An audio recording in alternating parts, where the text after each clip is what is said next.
देखिए, यूपी के चुनाव परिणाम ने इतिहास की कई धारणाओं को ध्वस्त कर दिया है। मोदी योगी की जोड़ी पर फिर से मुहर लगी है और यह भी साबित कर दिया कि उत्तर प्रदेश में मोदी का नाम अजय है।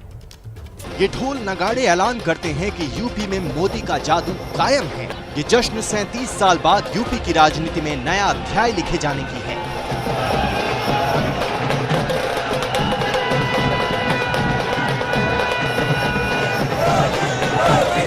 ये जय जयकार ब्रांड मोदी के और मजबूत होने का ऐलान करती है। वो ब्रांड जो न तो राजनीति के समीकरणों की परवाह करता है और न ही परंपराओं की।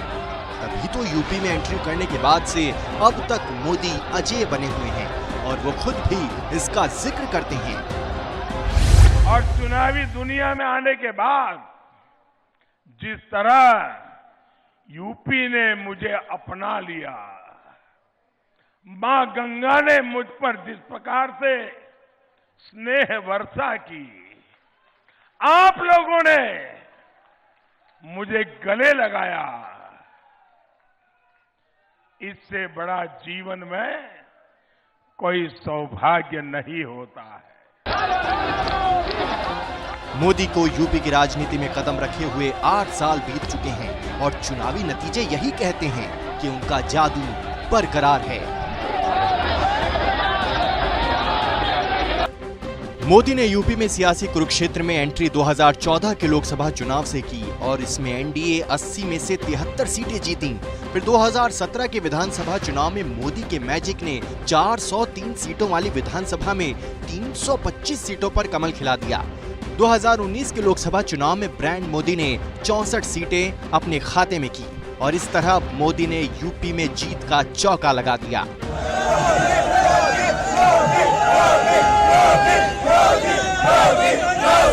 पार्टी के हर छोटे मोटे सभी कार्यकर्ताओं ने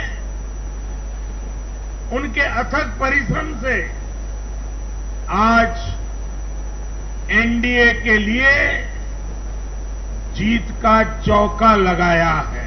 नरेंद्र मोदी के चेहरे पे लोगों ने वोट दिया, नरेंद्र मोदी के विश्वास पे लोगों ने वोट दिया, नरेंद्र मोदी की वो अपील कि आपका नमक खाया है, मरते दम तक कर्जा अदा करूंगा, उस पे लोगों का विश्वास था।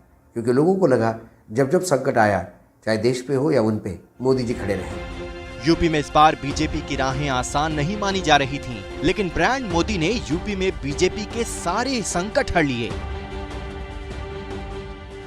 चुनाव शुरू होते ही किसानों की नाराजगी बड़ा मुद्दा थी। मोदी ने उसे खत्म किया। कोरोना संकट में यूपी सरकार पर जो दाग लगे उसे भी ब्रांड मोदी ने धो दिया और अखिलेश के जातीय समीकरण को भी मोदी ने बखूबी काटा। यूपी में मोदी के चुनावी भाषण इस बात का सबूत हैं कि वो बीजेपी के राह के रोड़ों को अच्छी तरह समझ रहे थे और उन्हें बखूबी हटाते चले गए। नीति, नियत, निष्ठा और नेतृत्व। भाजपा की नियत सबका साथ, सबका विकास, सबका विश्वास, सबका प्रयास। भाजपा की नीति है जो भी योजनाएं बने वो हर लाभार्थी तक पहुंचे, उनका लगातार उत्थान करने का। मोदी नाम की चमक नतीजों और नंबर में भी नजर आती है। उत्तर प्रदेश में मोदी की रैलियों ने किस तरह बीजेपी की झोली में वोट बटोरे, वो भी यूपी में ब्रांड मोदी के बरकरार रहने का सबूत है। मोदी ने यूपी में 12 वर्चुअल और 32 फिजिकल रैली की। इन रैलियों के जरिए लगभग 126 सीटों को कवर किया। इन 126 सीटों में से 105 सीटों पर कमल खिला। इस तरह मोदी की रैलियों का ही स्ट्राइक रेट करीब 85% है। ये जीत इसलिए भी खास है क्योंकि यूपी में 37 साल बाद कोई पार्टी सत्ता में रहते हुए जीत हासिल कर रही है। यही नहीं, पूरे 5 साल तक सीएम रहने के बाद अगला चुनाव जीतने वाले योगी यूपी के पहले सीएम बन गए हैं और उन्होंने नोएडा दौरा करने वाले सीएम की सत्ता में वापसी न होने वाली धारणा को भी तोड़ दिया है। दोनों हाथ ऊपर करके तालियों के गड़गड़ाहट के साथ जाहिर है ये जीत खास है और इसलिए इसका जश्न भी बेहद खास, जो यूपी से लेकर दिल्ली तक दिख रहा है। 5 राज्यों के चुनाव नतीजे में बीजेपी ने 4 राज्यों में प्रचंड जीत हासिल की है। कार्यकर्ताओं में जोश और जश्न का माहौल है तो पार्टी आलाकमान रणनीतियां बनाने में जुट गया है। बड़े बड़े नेता मीटिंग कर रहे हैं, देखिए।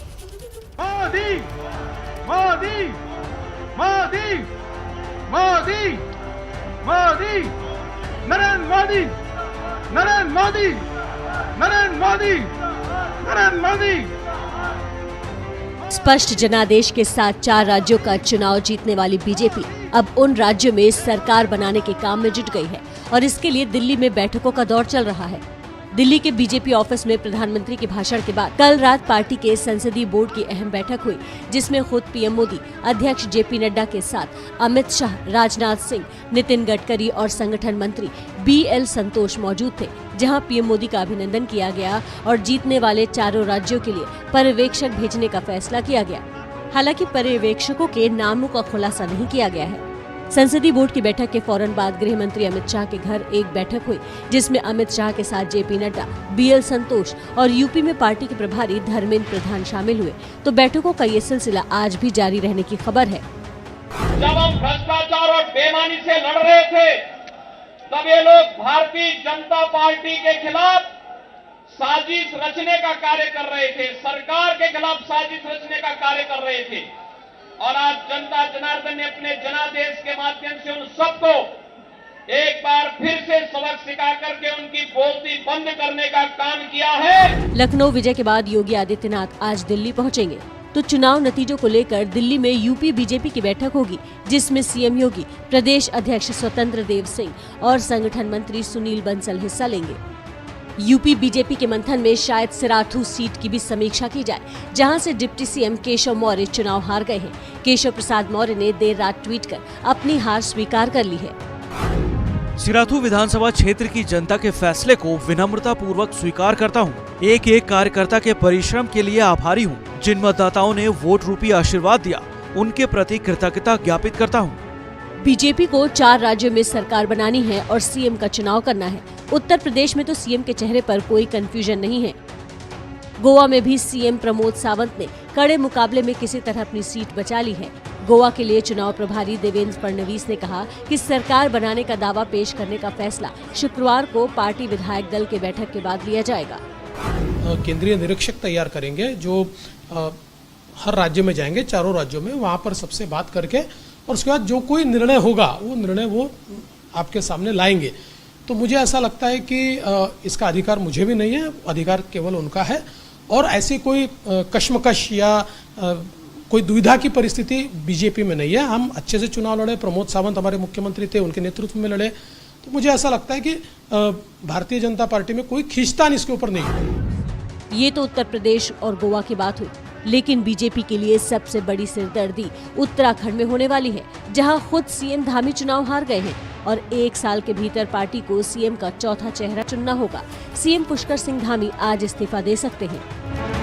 कल 5 राज्यों में चुनाव के नतीजे सामने आए और आज से बीजेपी गुजरात चुनाव का शंखनाद करने जा रही है और हर बार की तरह इस बार भी इसकी कमान संभालने जा रहे हैं प्रधानमंत्री नरेंद्र मोदी। बीजेपी भले ही 4 राज्यों में मिली बम्पर जीत की होली खेल रही हो, लेकिन इसका असल जश्न मनेगा आज गुजरात में, जब पीएम मोदी 4 लाख लोगों के बीच मेगा रोड शो करेंगे। पीएम मोदी आज से अपने गृह राज्य गुजरात में चुनावी शंखनाद करने जा रहे हैं। तय कार्यक्रम के मुताबिक पीएम मोदी सुबह 10 बजे दिल्ली से अहमदाबाद एयरपोर्ट पहुंचेंगे। इसके बाद सुबह 10:15 पर एयरपोर्ट से ही रोड शो की शुरुआत होगी। पीएम का काफिला 1 घंटे में 9 किलोमीटर का फासला तय कर सुबह 11:15 बजे गांधीनगर में मौजूद बीजेपी राज्य मुख्यालय कमलम पहुंचेगा। बीजेपी ने पीएम के इस रोड शो में 4 लाख लोगों के जुटने का दावा किया। कोरोना के कारण गुजरात में 2 साल बाद पहली बार इतने बड़े रोड शो को मंजूरी दी गई है। इसको लेकर प्रदेश संगठन की तरफ से जबरदस्त तैयारियां की गई हैं। सड़क के किनारे बड़े बड़े पोस्टर्स लगाए गए हैं। पूरे रास्ते को भगवा झंडे से पार दिया गया है। पीएम के रूट में करीब 50 स्टेज तैयार किए गए हैं। प्रधानमंत्री मोदी की सुरक्षा के लिए 4 आईजी डीआईजी स्तर के अधिकारी, 24 डीसीपी, 38 एसीपी, 124 पीआई, 400 पीएसआई और 5550 पुलिसकर्मी तैनात रहेंगे। आदरणीय वडाप्रधान देश और दुनिया का नेतृत्व जो करते हैं वो गुजरात में 11 और 12 तारीख को आ रहे हैं। 11 तारीख को सुबह 10 से 10:30 बजे तक एयरपोर्ट अहमदाबाद पहुंचेंगे।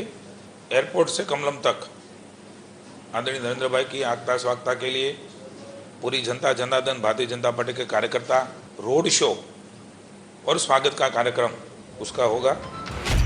रोड शो के बाद पीएम मोदी कमलम में प्रदेश संगठन की बैठक कर चुनाव की रणनीति बनाएंगे। यहाँ पीएम के स्वागत के लिए आदमकद रंगोली बनाई गई है, जिसमें मोदी गंगा में जल अर्पित करते दिखाए गए हैं। इसके बाद शाम 5 बजे अहमदाबाद के GMDC मैदान में पंचायत सम्मेलन का कार्यक्रम है, जिसमें 1.5 लाख से अधिक जनप्रतिनिधि शामिल होंगे। भूपेंद्र भाई माननीय मुख्यमंत्री के नेतृत्व में एक कार्यक्रम आयोजित किया गया। उसमें विशेष उपस्थिति माननीय वड़ा प्रधान की रहेगी। गुजरात पंचायत महासम्मेलन करीबन 1 लाख सरपंच और उसके सदस्य उसमें सम्मिलित हो गए।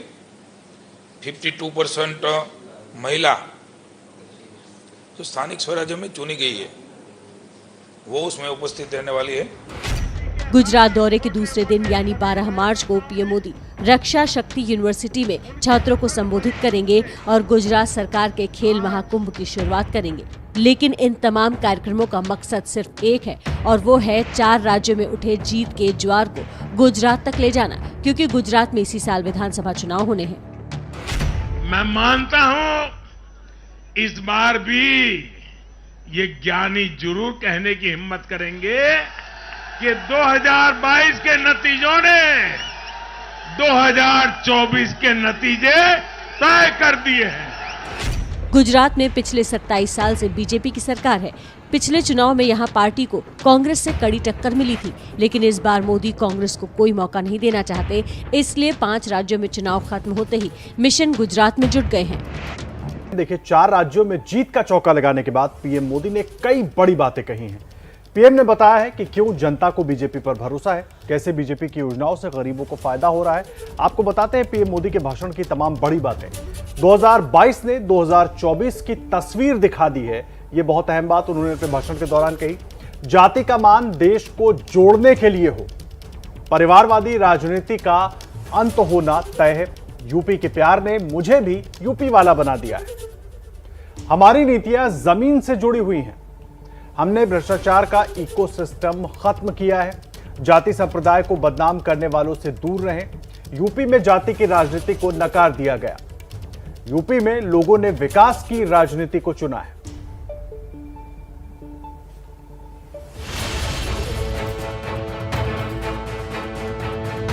कल आए जनादेश में सबसे अहम है देश के सबसे बड़े राज्य उत्तर प्रदेश के चुनावी नतीजे।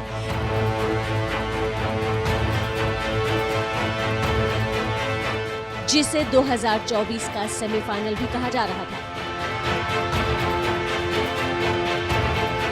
यहाँ की जनता ने लगातार चौथे चुनाव में बीजेपी को अपना आशीर्वाद दिया है और अगले चुनाव यानी 2024 में भी जनता का ये मूड बीजेपी को बड़ा फायदा दिला सकता है। बीजेपी ऑफिस के भाषण में प्रधानमंत्री ने भी कल इसका जिक्र किया। चुनाव के दौरान भाजपा के कार्यकर्ताओं ने मुझसे वादा किया था कि इस बार होली 10 मार्च से ही शुरू हो जाएगी। हमारे कर्मठ कार्यकर्ताओं ने ये विजय ध्वज फहरा करके इस वायदे को पूरा करके दिखाया है। 2024 में ही यूपी में राम का मंदिर बनकर तैयार हो जाएगा, जिसे बीजेपी और जोर शोर से बना सकती है। लेकिन 2024 को टारगेट बना रही बीजेपी की नजर देश के बाकी राज्यों पर भी है। 2019 में जब लोकसभा में हम दोबारा जीत करके आए तो उस ज्ञानियों ने कहा था कि भाई 2019 के जीत में क्या है, ये तो 2017 में ही तय हो गई थी, क्योंकि 2017 में यूपी का रिजल्ट आया था। मैं मानता हूं इस बार भी ये ज्ञानी जरूर कहने की हिम्मत करेंगे कि 2022 के नतीजों ने 2024 के नतीजे तय कर दिए हैं। उत्तर से पूरब और पश्चिम तक बीजेपी को जो जीत मिल रही है, उसके पीछे का एक बड़ा आधार पॉलिटिक्स में परिवारवाद का विरोध भी हो सकता है, जो पीएम मोदी के मुताबिक विरोधियों की सबसे बड़ी कमजोरी है और एक दिन खत्म होकर रहेगी। 5 राज्यों के चुनाव नतीजे में बीजेपी ने 4 राज्यों में प्रचंड जीत हासिल की है। कार्यकर्ताओं में जोश और जश्न का माहौल है, तो पार्टी आला कमान रणनीतियां बनाने में जुट गया है। बड़े बड़े नेता मीटिंग पर मीटिंग कर रहे हैं। मोदी मोदी मोदी मोदी मोदी नरेंद्र मोदी नरेंद्र मोदी नरेंद्र मोदी नरेंद्र मोदी। स्पष्ट जनादेश के साथ 4 राज्यों का चुनाव जीतने वाली बीजेपी अब उन राज्यों में सरकार बनाने के काम में जुट गई है और इसके लिए दिल्ली में बैठकों का दौर चल रहा है।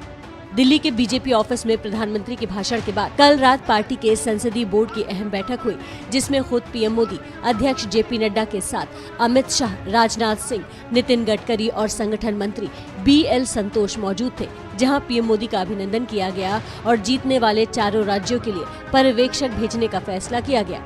हालांकि पर्यवेक्षकों के नामों का खुलासा नहीं किया गया है। संसदीय बोर्ड की बैठक के फौरन बाद गृह मंत्री अमित शाह के घर एक बैठक हुई, जिसमें अमित शाह के साथ जेपी नड्डा, बीएल संतोष और यूपी में पार्टी के प्रभारी धर्मेंद्र प्रधान शामिल हुए।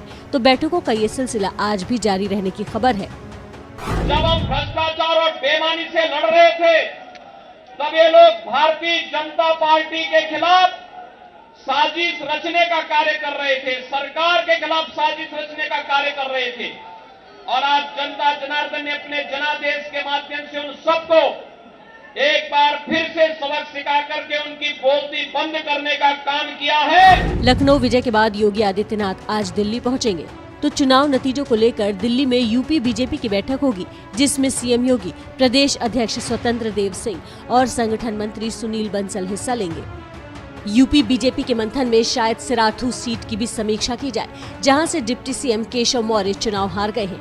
केशव प्रसाद मौर्य ने देर रात ट्वीट कर अपनी हार स्वीकार कर ली है। सिराथू विधानसभा क्षेत्र की जनता के फैसले को विनम्रता पूर्वक स्वीकार करता हूँ। एक एक कार्यकर्ता के परिश्रम के लिए आभारी हूँ। जिन मतदाताओं ने वोट रूपी आशीर्वाद दिया, उनके प्रति कृतज्ञता ज्ञापित करता हूँ।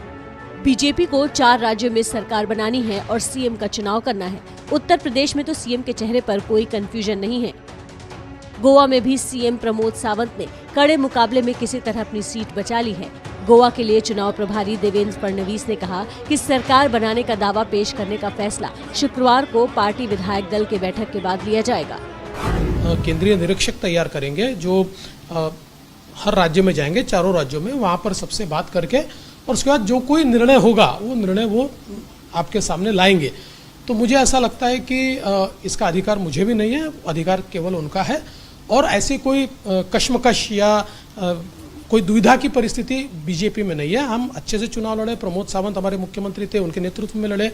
तो मुझे ऐसा लगता है कि भारतीय जनता पार्टी में कोई खींचतान इसके ऊपर नहीं है। ये तो उत्तर प्रदेश और गोवा की बात हुई, लेकिन बीजेपी के लिए सबसे बड़ी सिरदर्दी उत्तराखंड में होने वाली है, जहां खुद सीएम धामी चुनाव हार गए हैं और 1 साल के भीतर पार्टी को सीएम का चौथा चेहरा चुनना होगा। सीएम पुष्कर सिंह धामी आज इस्तीफा दे सकते हैं। पिछले 2 दशकों में नहीं हुआ था, लेकिन यहाँ मुख्यमंत्री के मामले में बीजेपी मार खा गई, धामी हार गए। अब बीजेपी को प्रदेश में फिर से नए चेहरे की तलाश है। उत्तराखंड में भी भाजपा ने नया इतिहास रचा है।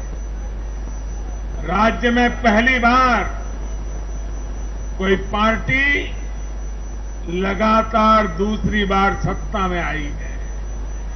भाजपा को चारों दिशाओं से आशीर्वाद मिला है। वाकई इस बार उत्तराखंड में कई मिथक टूट गए। साल 2000 में राज्य के गठन के बाद पहली बार सरकार बदलने की परंपरा टूट गई। बीजेपी यहां 70 में से 47 सीट जीतकर लगातार दूसरी बार प्रचंड बहुमत से सरकार बनाने जा रही है, जबकि कांग्रेस सिर्फ 19 सीटों पर सिमट गई। लेकिन बीजेपी की इस ऐतिहासिक जीत में एक मिथक ऐसा है जो अब भी बरकरार है। वो मिथक है उत्तराखंड में सीएम रहते कोई व्यक्ति चुनाव नहीं जीत पाया।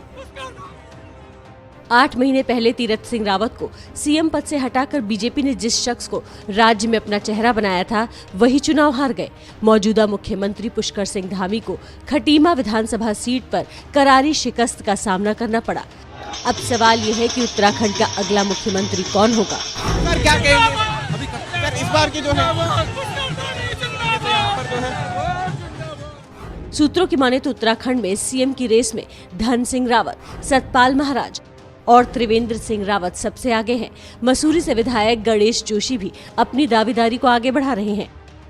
अब देखना दिलचस्प होगा कि पार्टी पुराने चेहरों पर दांव लगाती है या मोदी फिर कोई नया चेहरा सामने लाकर देश को चौंकाएंगे। जो धामी जी का बहुत अच्छे प्रयास हुआ और पार्टी के कार्यकर्ता, पार्टी के सभी पूरा प्रदेश के हमारे नेतृत्व जो एकजुट होके लग गए हैं और जो कुछ भी हम जन कल्याणकारी कार्यक्रम दिए थे उसका भी असर हुआ है मोदी जी के और नेतृत्व में और इधर प्रदेश की सरकार भी।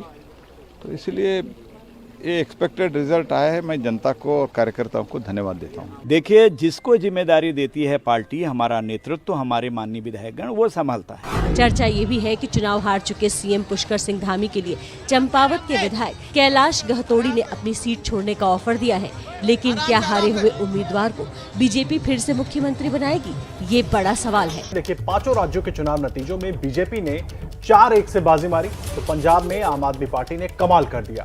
यहाँ ऐसी झाड़ू चली कि बड़े बड़े धुरंधर हवा हो गए। अब इस ऐतिहासिक जीत को आम आदमी पार्टी और भी यादगार बनाने की तैयारी कर रही है। जिमें तुसी वोटां पाइयां उमें जिमें इकट्ठे होके पंजाब चलाना है। हमने तो पंजाबियों को कहा था झाड़ू चला दो, पंजाबियों ने वैक्यूम क्लीनर ही चला दिया। पंजाब के लोगों ने कमाल कर दिया। पंजाब वालियों तुसी कमाल कर दिता। पंजाब ने आपके लिए कमाल कर दिया और सारे विरोधियों को चौंका दिया। प्रचंड जीत के बाद अब आम आदमी पार्टी पहली बार किसी पूर्ण राज्य में सरकार बनाने की कवायद में जुट गई है। शपथ ग्रहण समारोह भी जल्द होने की खबर है। चुनाव हार चुके सीएम चरणजीत सिंह चन्नी आज चंडीगढ़ में अपना इस्तीफा सौंपने राजभवन जाएंगे और इधर खबर है कि भगवंत मान केजरीवाल से मिलने दिल्ली पहुंचेंगे। आपके सीएम कैंडिडेट भगवंत मान अरविंद केजरीवाल को शपथ ग्रहण समारोह में शामिल होने के लिए निमंत्रण देने आएंगे। इसी के साथ दिल्ली के सीएम अरविंद केजरीवाल आज पंजाब के नवनिर्वाचित आप विधायकों के साथ बैठक भी कर सकते हैं। जो सौं चुकांगे थानू खुला सदा है। पहला सौहां जड़ियां सी ना वो राज भवनां चुक्कियां जांदियां सी जां महलां च चुक्कियां जांदियां सी।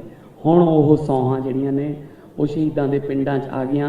ਖਟਕੜ ਕਲਾਂ ਸੌਂ ਚੁੱਕਾਂਗੇ। तारीख तो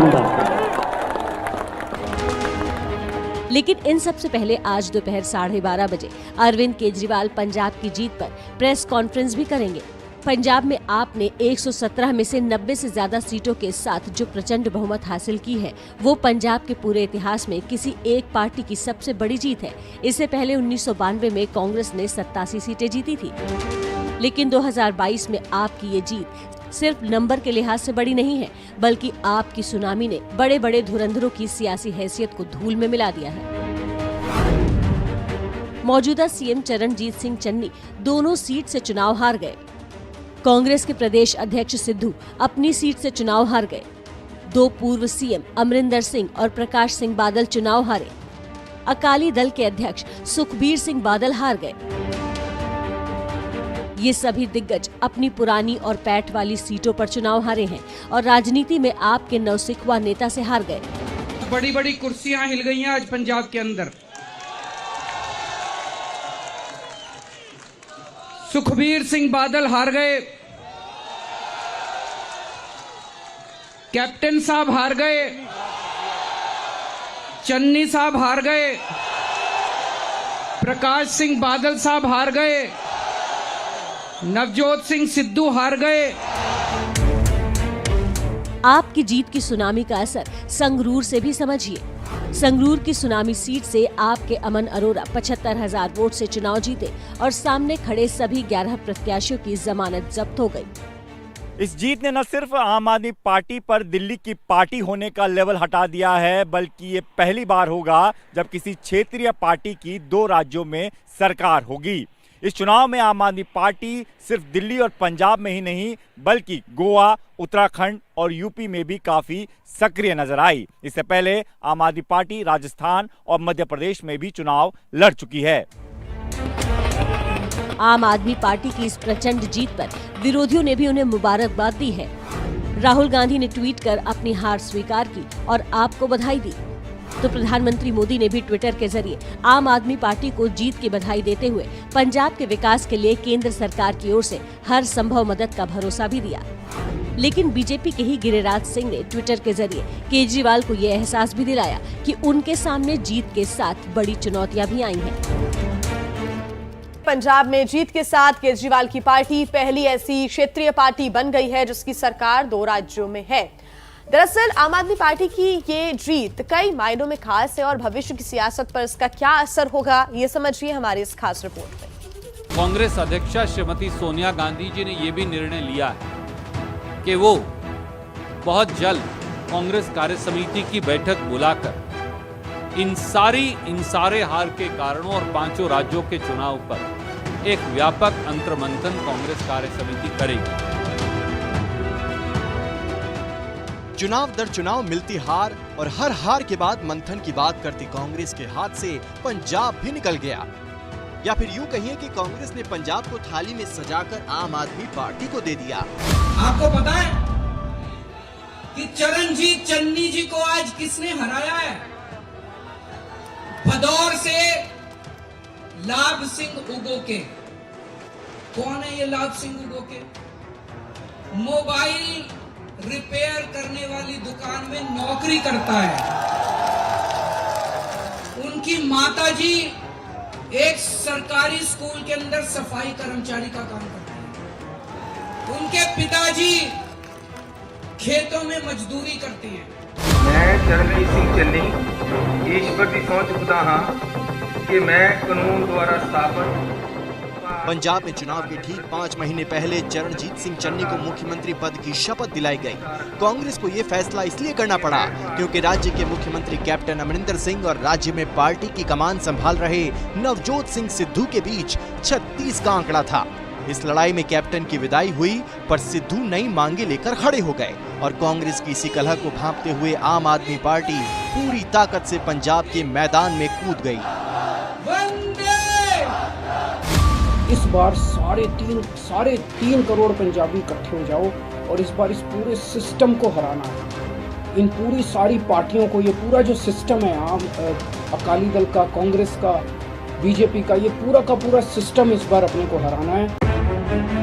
पंजाब में ड्रग्स की समस्या हो, रेत माफिया के भ्रष्टाचार का मुद्दा हो या फिर केंद्र के कृषि कानूनों के खिलाफ किसानों का गुस्सा, अरविंद केजरीवाल और उनकी पार्टी हर मोर्चे पर कांग्रेस को घेरती चली गई और इसके साथ पंजाब की जनता के सामने दिल्ली के विकास का मॉडल और मुफ्त की घोषणाओं का कॉकटेल देकर आम आदमी पार्टी ने पंजाब के सारे सियासी और जाति समीकरणों को ध्वस्त कर दिया। इस जीत ने न सिर्फ आम आदमी पार्टी पर दिल्ली की पार्टी होने का लेवल हटा दिया है बल्कि ये पहली बार होगा जब किसी क्षेत्रीय पार्टी की 2 राज्यों में सरकार होगी। इस चुनाव में आम आदमी पार्टी सिर्फ दिल्ली और पंजाब में ही नहीं बल्कि गोवा, उत्तराखंड और यूपी में भी काफी सक्रिय नजर आई। इससे पहले आम आदमी पार्टी राजस्थान और मध्य प्रदेश में भी चुनाव लड़ चुकी है। आपका राजनीतिक इतिहास भले ही छोटा है लेकिन कम समय में ही पार्टी जीत के कई झंडे गाड़ चुकी है। 2014 में 4 सीटें जीतकर आम आदमी पार्टी लोकसभा में दाखिल हुई। 2017 में गोवा में भले ही खाता नहीं खुला लेकिन जनाधार मजबूत हुआ। 2017 में पंजाब में दूसरे नंबर की पार्टी बनने की बदौलत ही 2022 के लिए आम आदमी पार्टी का कॉन्फिडेंस बढ़ा। वहीं राजस्थान, मध्य प्रदेश और हरियाणा में भले ही दांव नहीं लगा लेकिन 2020 में दिल्ली फिर से फतह करके आपने अपना दम दिखाया। और अब पंजाब में मिली ऐतिहासिक जीत के बाद आम आदमी पार्टी के नेताओं के दिल की बात जुबान पर आने लगी है। मेरा सपना है, मेरे जीवन का सपना है, मेरा जीवन का एकमात्र लक्ष्य है कि अरविंद केजरीवाल जी देश की बागडोर संभालें। और जहां तक राष्ट्रीय स्तर की बात है, गोवा उत्तराखंड में हमारा वोट शेयर बहुत बड़ा है 2017 के मुकाबले। और कहीं ना कहीं आज आम आदमी पार्टी एक नेशनल फोर्स बन के उभरी, एक राष्ट्रीय ताकत बन के उभरी है। तो अब सबसे बड़ा सवाल यही है कि क्या आम आदमी पार्टी बीजेपी के खिलाफ सबसे मजबूत विपक्षी दल के तौर पर उभर रही है, और क्या दिल्ली के मुख्यमंत्री अरविंद केजरीवाल अब दिल्ली की गद्दी पर दावेदारी करने की तैयारी कर रहे हैं। पहले दिल्ली में इंकलाब हुआ, अब पंजाब में इंकलाब हुआ, अब ये इंकलाब पूरे देश के अंदर फैलेगा। जो लोग आज ये टीवी देख रहे हैं, सब लोगों को मैं कहना चाहता हूँ, सारी महिलाएं आम आदमी पार्टी ज्वाइन करें, सारे युवा आम आदमी पार्टी ज्वाइन करें, सारे किसान आम आदमी पार्टी ज्वाइन करें, सारे मजदूर, सारे व्यापारी, सारे उद्योगपति सब आम आदमी पार्टी ज्वाइन करें। ये सही है कि पंजाब की जीत आम आदमी पार्टी के विस्तार की वजह बन सकती है, लेकिन केजरीवाल का आगे का रास्ता पंजाब में उनकी पार्टी की सरकार के काम के हिसाब से ही तय होगा, क्योंकि चुनाव जीतने के लिए मुफ्त के ऐलान करना अलग बात है और पहले से कर्ज के बोझ तले दबे एक राज्य को चलाना अलग। ये बड़ी चुनौती आगे है। फिलहाल मौका जीत के जश्न का है। कल 5 राज्यों में चुनाव नतीजे आए हैं और आज से बीजेपी गुजरात चुनाव का शंखनाद करने जा रही है और हर बार की तरह इसकी कमान संभालने जा रहे हैं प्रधानमंत्री नरेंद्र मोदी। बीजेपी भले ही 4 राज्यों में मिली बम्पर जीत की होली खेल रही हो, लेकिन इसका असल जश्न मनेगा आज गुजरात में, जब पीएम मोदी 4 लाख लोगों के बीच मेगा रोड शो करेंगे। पीएम मोदी आज से अपने गृह राज्य गुजरात में चुनावी शंखनाद करने जा रहे हैं। तय कार्यक्रम के मुताबिक पीएम मोदी सुबह 10 बजे दिल्ली से अहमदाबाद एयरपोर्ट पहुंचेंगे। इसके बाद सुबह 10:15 पर एयरपोर्ट से ही रोड शो की शुरुआत होगी। पीएम का काफिला 1 घंटे में 9 किलोमीटर का फासला तय कर सुबह 11:15 बजे गांधीनगर में मौजूद बीजेपी राज्य मुख्यालय कमलम पहुंचेगा। बीजेपी ने पीएम के इस रोड शो में 4 लाख लोगों के जुटने का दावा किया। कोरोना के कारण गुजरात में 2 साल बाद पहली बार इतने बड़े रोड शो को मंजूरी दी गई है। इसको लेकर प्रदेश संगठन की तरफ से जबरदस्त तैयारियां की गई हैं। सड़क के किनारे बड़े बड़े पोस्टर्स लगाए गए हैं। पूरे रास्ते को भगवा झंडे से पाट दिया गया है। पीएम के रूट में करीब 50 स्टेज तैयार किए गए हैं। प्रधानमंत्री मोदी की सुरक्षा के लिए 4 आईजी डीआईजी स्तर के अधिकारी, 24 डीसीपी, 38 एसीपी, 124 पीआई, 400 पीएसआई और 5550 पुलिसकर्मी तैनात रहेंगे। आदरणीय वड़ा प्रधान देश और दुनिया का नेतृत्व जो करते हैं वो गुजरात में 11 और 12 तारीख को आ रहे हैं। 11 तारीख को सुबह 10 से 10:30 बजे तक एयरपोर्ट अहमदाबाद पहुंचेंगे। एयरपोर्ट से कमलम तक आदरणीय नरेंद्र भाई की आगता स्वागता के लिए पूरी जनता जनार्दन भारतीय जनता पार्टी के कार्यकर्ता रोड शो और स्वागत का कार्यक्रम उसका होगा। रोड शो के बाद पीएम मोदी कमलम में प्रदेश संगठन की बैठक कर चुनाव की रणनीति बनाएंगे। यहाँ पीएम के स्वागत के लिए आदमकद रंगोली बनाई गई है, जिसमें मोदी गंगा में जल अर्पित करते दिखाए गए हैं। इसके बाद शाम 5 बजे अहमदाबाद के जीएमडीसी मैदान में पंचायत सम्मेलन का कार्यक्रम है, जिसमें 1.5 लाख से अधिक जनप्रतिनिधि शामिल होंगे। भूपेंद्र भाई माननीय मुख्यमंत्री के नेतृत्व में एक कार्यक्रम आयोजित किया गया। उसमें विशेष उपस्थिति माननीय वड़ा प्रधान की रहेगी। गुजरात पंचायत महासम्मेलन करीबन 1 लाख सरपंच और उसके सदस्य उसमें सम्मिलित हो गए। 52% महिला जो स्थानिक स्वराज्य में चुनी गई है वो उसमें उपस्थित रहने वाली है। गुजरात दौरे के दूसरे दिन यानी 12 मार्च को पीएम मोदी रक्षा शक्ति यूनिवर्सिटी में छात्रों को संबोधित करेंगे और गुजरात सरकार के खेल महाकुंभ की शुरुआत करेंगे। लेकिन इन तमाम कार्यक्रमों का मकसद सिर्फ एक है और वो है 4 राज्यों में उठे जीत के ज्वार को गुजरात तक ले जाना, क्योंकि गुजरात में इसी साल विधानसभा चुनाव होने हैं। मैं मानता हूं इस बार भी ये ज्ञानी जरूर कहने की हिम्मत करेंगे कि 2022 के नतीजों ने 2024 के नतीजे तय कर दिए हैं। गुजरात में पिछले 27 साल से बीजेपी की सरकार है। पिछले चुनाव में यहां पार्टी को कांग्रेस से कड़ी टक्कर मिली थी, लेकिन इस बार मोदी कांग्रेस को कोई मौका नहीं देना चाहते। इसलिए 5 राज्यों में चुनाव खत्म होते ही मिशन गुजरात में जुट गए हैं। देखिए, लंबे मौन के बाद अखिलेश यादव अब हार पर प्रतिक्रिया देने सामने आए हैं। ट्विटर पर अखिलेश ने कहा कि उत्तर प्रदेश की जनता को हमारी सीटें 2.5 गुनी और वोट शेयर 1.5 गुना बढ़ाने के लिए हार्दिक धन्यवाद। हमने दिखा दिया है कि भाजपा की सीटों को घटाया जा सकता है। भाजपा का ये घटाव निरंतर जारी रहेगा।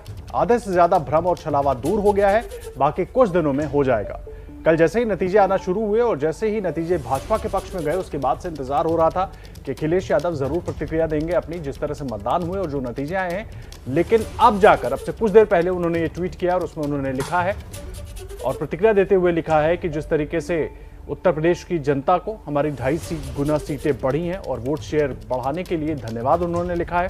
और साथ ही लिखा कि हमने दिखा दिया है कि भाजपा की सीटों को घटाया जा सकता है। भाजपा का ये घटाव निरंतर जारी रहेगा।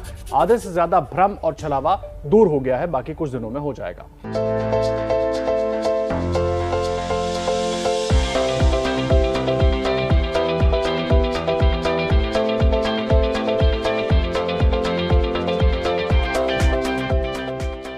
चुनाव परिणाम से पहले यूपी के सीएम योगी आदित्यनाथ ने कहा था कि बुलडोजर अभी सर्विस करवाने गए हैं, वो आने वाले हैं। अब देखिए ना, बुलडोजर आ चुके हैं और आपके सामने उन्होंने उनका ट्रायल भी दे दिया है।